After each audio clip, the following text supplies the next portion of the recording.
आहार, उपकरण, ज्ञान, औषध, करुणा जैसे महान कार्यों में सराहनीय सहयोगी परिवार। स्वर्गीय श्रीमती रमाकांत जैन की स्मृति में पुत्र श्री मनीष जैन, पंजाबी बाग, नई दिल्ली। श्रीमती संतोष जैन, समस्त परिवार, रोहतक। लक्ष्य वेयर हाउस, चंडीगढ़। श्रीमान जय कुमार जैन, श्रीमती उषा जैन, मुंगावली, जिला अशोकनगर। श्रीमती त्रिशला जैन, दिल्ली।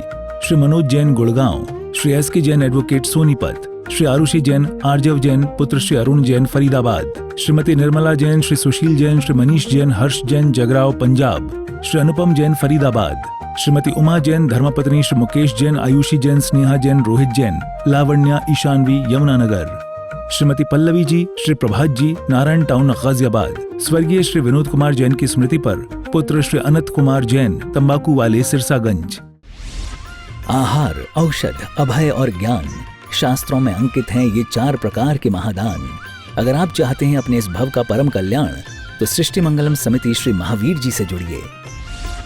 सृष्टि मंगलम प्रणेता, जिन धर्म प्रभाविका, वात्सल्य मूर्ति, परम पूज्या, गणनीय आर्यका 105 श्री सृष्टि भूषण माता जी के मंगल आशीर्वाद एवं प्रेरणा में संचालित संस्थाएं श्री आदि सृष्टि मंगलम श्री महावीर जी, सृष्टि मंगलम फाउंडेशन श्री सम्मेद शिखर जी, श्री आदिनाथ सृष्टि धर्म प्रभावना समिति, दिल्ली। सृष्टि मंगलम सेवा समिति, श्री आदि सृष्टि मंगलम अतिशय क्षेत्र श्री महावीर जी में चतुर्वेद संघ आहार, उपकरण आदि की व्यवस्था सुचारू रूप से कई वर्षों से की जा रही है, जिसमें त्यागी वृत्तियों की भोजन व्यवस्था व यात्रियों के ठहरने के लिए वातानुकूलित आवास व्यवस्था भी उपलब्ध है।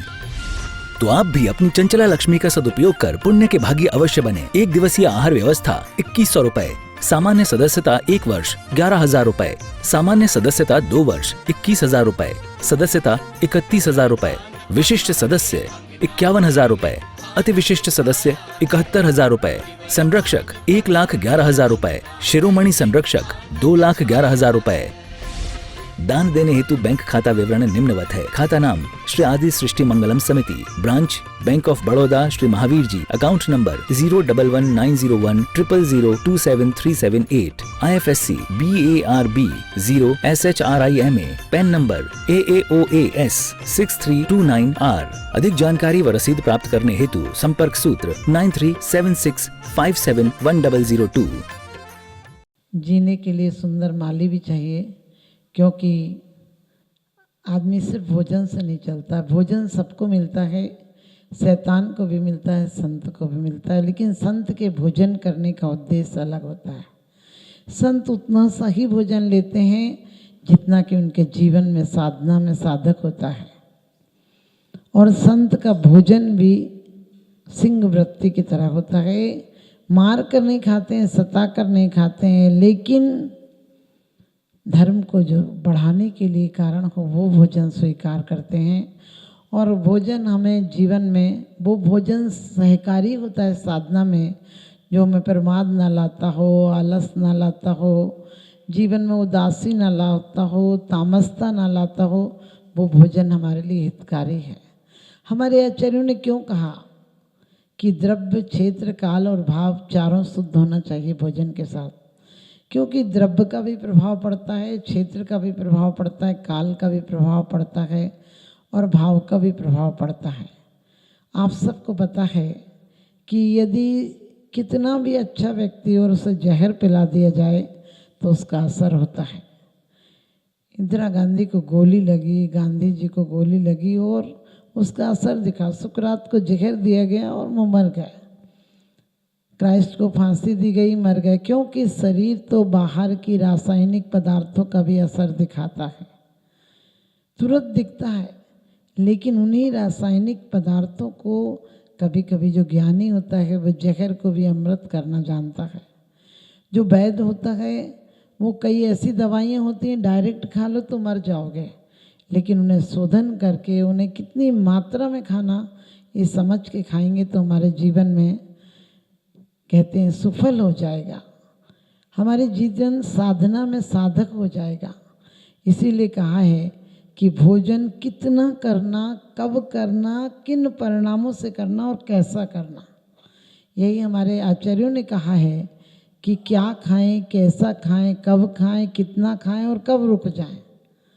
डॉक्टर माओ ने, रूस के डॉक्टर ने बहुत अच्छी बात कही है, कैंथा वाकर ने भी कही है। अमेरिका के डॉक्टर ने कही है कि जो लोग भोजन करते हैं उससे आधे भोजन से हम लोगों का परिवार चलता है। क्योंकि एक नीरू नाम का सम्राट हुआ, एक नीरो नाम का सम्राट हुआ। वो क्या करता था कि भोजन की इतनी लालसा थी कि भोजन खाता था, और डॉक्टर रख रखे थे जो कोई पंख आदि डालकर उसे तुरंत वॉमिट करा देते थे, फिर वो खाने में लग जाता था। आपको लगता होगा कैसा मूर्ख राजा था, आपको लगता होगा कैसा मूर्ख राजा था और कैसे मूर्ख डॉक्टर रख रखे थे, जो खाने का भी इतना शौक क्या कि वॉमिट करता था और उसके बाद फिर खाने लगता था। आपको लगता होगा वो मूर्ख था, क्या आप भी ऐसे मूर्ख नहीं हो? सिर्फ अंतर इतना है कि वो सम्राट था, उसने अपने यहाँ डॉक्टर रख रखे थे। आप थोड़े कम धनपति हो इसलिए आपने पड़ोस में डॉक्टर पाल रखे हैं। आप लोग भी क्या करते हैं, दिन रात अभक्ष्य खाते हैं, बेहिसाब खाते हैं। कितना खाना, कितना पचाना, कितनी ऊर्जा कहाँ लगाना, उसका ध्यान नहीं है आपको। बस खाए जा रहे हैं, कहीं भी खा रहे हैं, कुछ भी खा रहे हैं, कैसा भी खा रहे हैं। जानवरों से बदतर है। जानवर भी प्रकृति में जीते हैं, कब खाना, कितना खाना, कैसा खाना, इसका उन्हें ख्याल होता है। लेकिन आदमी अजीब प्रकार का जानवर है, दिन में भी खाता है, रात में भी खाता है, मांस भी खाता है, घास भी खाता है। जानवर है जो खाता है उसकी जुगाली करता है, जो खाता है वो प्रेम से खाता है तो खाता ही है। लेकिन आदमी ऐसा है, जानवर से भी विकृत है। खाता है तो ढंग से खाता नहीं, खाता है तो सिर्फ स्वाद के लिए खाता है, स्वास्थ्य के लिए नहीं खाता है। जीवन वीणा को बजाना नहीं जानता। हर आदमी कहता परमात्मा ने स्वास्थ्य खराब किया है, परमात्मा की कृपा नहीं रही। अरे परमात्मा की कृपा तो सूरज की भांति है, सबको मिलती है। परमात्मा की कृपा तो सरिता की भांति है, जो हर कोई को पानी पिलाना जानते हैं, पानी देना जानती है, जीवन की प्यास बुझाना जानती है। लेकिन कोई मूर्ख होते हैं उसमें गंदगी साफ कर जाते हैं, और कोई मूर्ख होते हैं अपने गंगा जल के कलश भरकर अपने जीवन में आनंदमय रसपान करते हैं। इसी प्रकार से चौका किसे का है, द्रव्य शुद्ध हो, क्षेत्र शुद्ध हो, काल शुद्ध हो, भाव शुद्ध हो। आज हमारा द्रव्य शुद्ध नहीं रहा, कुछ भी पैकिंग का हो, कैसी भी मिलावट हो, जीव पड़े हों। लोग कहते कंपनी का चाहिए। हमारे आचार्यों ने पहले ही बता दी कि किस चीज़ की कितनी मर्यादा है और कब खराब हो जाएगी। लेकिन आज कंपनी की छोटी छोटी चीज़ें पैकिंग की आप लोग घर में ले आते हो और कहते कंपनी की ये खराब नहीं होगी। आप सोचना वो कंपनी की है कि जहर युक्त है, क्योंकि जब छोटे जीवाणुओं को विकृत नहीं होने देगी, उन्हें पनपने नहीं देगी, तो आपको भी पूरा नहीं पनपने देगी। आपके जीवन में भी जीवन संगीत नहीं हो सकता है, क्योंकि जब भोजन प्रेम से बनाया गया हो, प्रेम से बनाया गया हो। और मंदिर का भोजन यदि आप बांट कर भोजन खाते हैं तो भोजन प्रसाद हो जाता है, और आप छीन कर खाते हैं तो पाप हो जाता है। कहते हैं जो बांट कर खाते हैं उन्हें इंसान कहते हैं, और अकेले जो खाते हैं उन्हें शैतान कहते हैं। आज का आदमी पेट भर भी नहीं खाता है, पहले सबको पेट भर खिलाता था, अब प्लेट भर खिला रहा है। पहले हम भावना भाते थे कि कोई आए तो घर ले जाऊं, आज सोचते हैं कि कोई जाए तो पेट भर खाऊं। पहले हम भावना भाते थे घर को छोड़े बन जाऊं मैं, वो दिन कब पाऊं।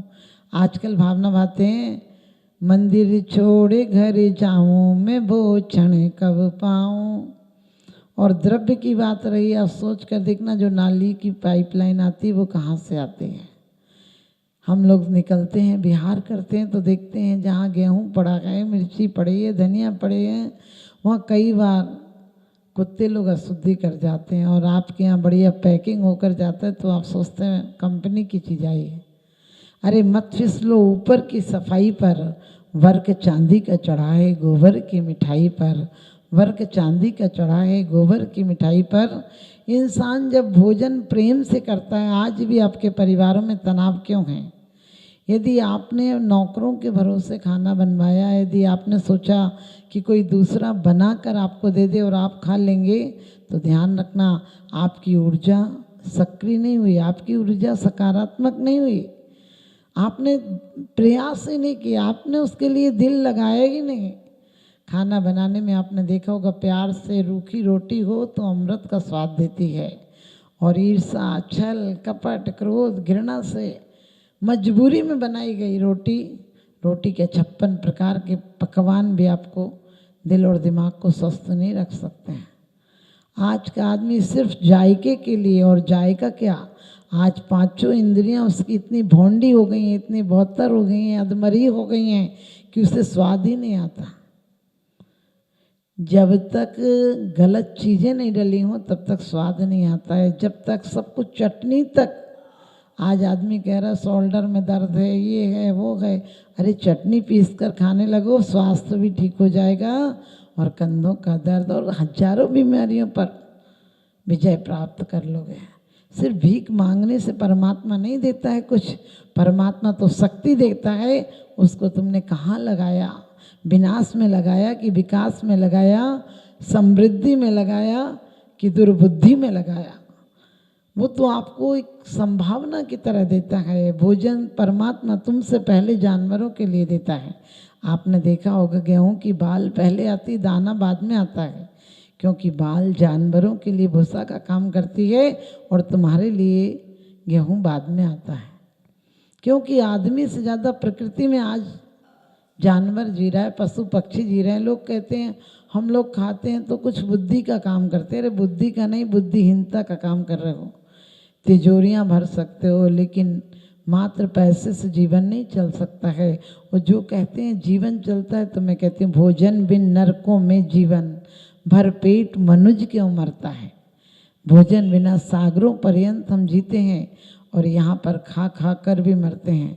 हमारे भोजन को बहुत सुंदर, अब तो विज्ञान भी कहता है कि भय से, आसक्ति से, डर से नहीं खाना चाहिए भोजन हमको। लेकिन आपने देखा आज क्रोध में, चिंता में, भय में, प्रमाद में, आलस में, कलेश में खाना बन रहा है घर घर। पत्नी दिन भर चढ़े तवे की तरह क्रोध में है, क्या करूं, यही खाना बनाती रहूं, अभी नहीं आए, कब आएंगे, और आते ही पति को खाना से ज़्यादा गलत बातें परोस देती है। आपने देखा होगा पत्नी का क्रोध इतना उबलता है कि वो बच्चों को पीट देती है, वो पति पर चिल्ला देती है, खाना क्रोध में देती है। पति भागा हुआ है, डरा हुआ है कि घर नहीं जाना पड़े, वो बाजार में ही खा लेता है। और पत्नी भी इतनी क्रोधित है कि अब आने दो, ये कहूँगी, घर की बातें कहूँगी, सास की बुराई कहूँगी, ननद की बुराई कहूँगी।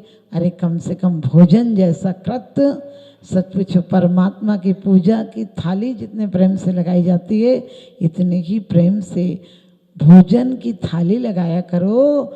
और जितने प्रेम से अर्घ चढ़ाते हो, इतने ही प्रेम से भोजन ग्रहण किया करो कि भोजन मेरा भजन में परिवर्तित हो जाए और एक दिन क्षुधा की आग बुझ जाए।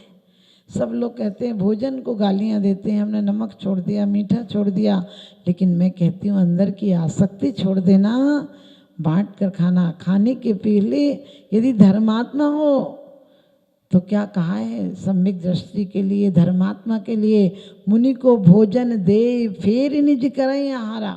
तुम्हें आहार करने की स्वीकृति नहीं दी है, कहा पहले बांटो फिर खाओ। पहले उत्कृष्ट श्रेष्ठ व्यक्ति, क्योंकि तुम अरिहंत को तो दे नहीं सकते हो, सिद्ध को दे नहीं सकते हो, तो जो अरिहंत बनने वाले हैं, जो आपकी पेट्रोल लेकर उस सिद्ध शिला तक जाने वाले हैं, सिद्धों की श्रेणी में आने वाला जिनका नाम है, जग के उन सब मुनिराजों को मेरा नम्र प्रणाम है।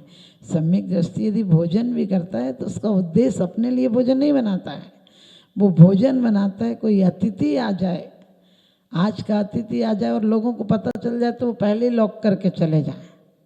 यदि उनको पहले आज बता दो कि हम आने वाले हैं तो कहते हैं आज तो ज़रूरी काम है, आज मत आना, फिर कभी आना, बता देंगे जब टाइम होगा। आदमी को टाइम ही नहीं है। सुबह पूछो तो कहता है काम से जा रहे हैं, शाम को पूछो काम से जा रहे हैं, दोपहर से पूछो काम से जा रहे हैं, जब पूछो तो काम से जा रहे हैं। इतना काम है कि एक दिन काम से ही चला जाता है, लेकिन राम के पास कभी नहीं आता है। भोजन करने के पहले हमेशा एक ख्याल रखो, तुम्हारा भोजन भजन हो जाएगा, तुम्हारा दान हो जाएगा, क्योंकि आचार्यों ने कहा है दान सबसे श्रेष्ठ बताया है। देव पूजा, गुरु पास्ती, स्वाध्याय, संयम, तप, दान आदि बताए। क्योंकि दान यदि तुम्हारी इतनी उत्कृष्ट भावना होगी तो तुम्हारी देव पूजा, वही भोजन करके आने वाले समय में मुनि देवता अर्यंत बन जाएंगे। तुम भोजन जब बना रहे हो, वेद विज्ञान कर रहे हो कि भोजन अपने लिए नहीं साधुओं के लिए देना है। इसको भोजन को किस प्रकार से शुद्धि से बनाना, तो तुम्हारा स्वाध्याय हो जाएगा, वेद विज्ञान हो जाएगा, तुम्हारी वैयावृत्ति आदि सब कर्तव्य हो जाएंगे। और सच पूछो तो संयम हो जाएगा, क्योंकि तुमने विवेक पूर्वक जीवों की रक्षा का भाव रख के बनाया कि हमसे कोई भी एक इंद्रिय तक के जीवों की व्यर्थ में हिंसा नहीं हो जाए। और ग्रस्त में जो हिंसा होती है उसकी निवृत्ति के लिए तुमने भोजन बनाया। इसलिए ध्यान रखना, भोजन वहाँ करना जहाँ चार चीज़ें शुद्ध हों, द्रव्य शुद्ध हो, क्षेत्र शुद्ध हो, काल शुद्ध हो और भाव शुद्ध हो, वो भोजन चौका कहलाता है। आज ना द्रव्य शुद्ध रहा, कुछ शुद्ध नहीं है, सब कुछ बाजार का रेडीमेड आ रहा है, क्षेत्र शुद्ध नहीं है। विश्व पटल पर जैन धर्म की प्रभावना करने वाली ममता की साक्षात प्रतिरूप परम पूज्य गुरु माँ आर्यका रत्न 105 श्री सृष्टि भूषण माता जी, जिनकी प्रेरणा व मार्गदर्शन से अनेकानेक पुण्य के कार्य किए जा रहे हैं। माता जी के आशीर्वाद से सिद्ध क्षेत्र, अतिशय क्षेत्र एवं महानगरों में सेवा के पुनीत कार्य भी किए जा रहे हैं। अनेकानेक आध्यात्मिक पुण्य के कार्य, साधुओं के आहार, विहार, औषधि एवं उपकरण आदि की व्यवस्थाएं सुचारू रूप से कई वर्षों से की जा रही है। श्री महावीर जी चांदनपुर में आज एक ऐसे ही आदर्श को स्थापित करते हुए सृष्टि मंगलम नामक संस्था स्थापित है, जिसकी प्रेरणा सरल सहज बना, जिनका सदा मुस्कुराता चेहरा, प्रशस्त मुद्रा, गणनीयारिका सृष्टि भूषण माता जी की पावन प्रेरणा से यह क्षेत्र का, यह स्थान का, संस्था का निर्माण हुआ। और बहुत ही सुंदर व्यवस्था के अंतर्गत दिगंबर संत अथवा त्यागी व्रती जो इस क्षेत्र पर आगमन करते हैं। सृष्टि मंगलम भवन, मुख्य मंदिर के सामने वाली गली, श्री महावीर जी। यात्रियों के लिए वातानुकूलित कमरे उपलब्ध हैं एवं त्यागी वृत्तियों को भोजन की व्यवस्था है। संपर्क सूत्र 1 लाख से अधिक राशि देकर संरक्षण आदि पद प्राप्त कर सकते हैं। साथ ही छोटी राशि दान करके भी पुण्यार्जन कर सकते हैं। आप अपनी दान राशि दिए गए निम्नलिखित बैंक खाता विवरण में जमा करा सकते हैं। अधिक जानकारी हेतु संपर्क सूत्र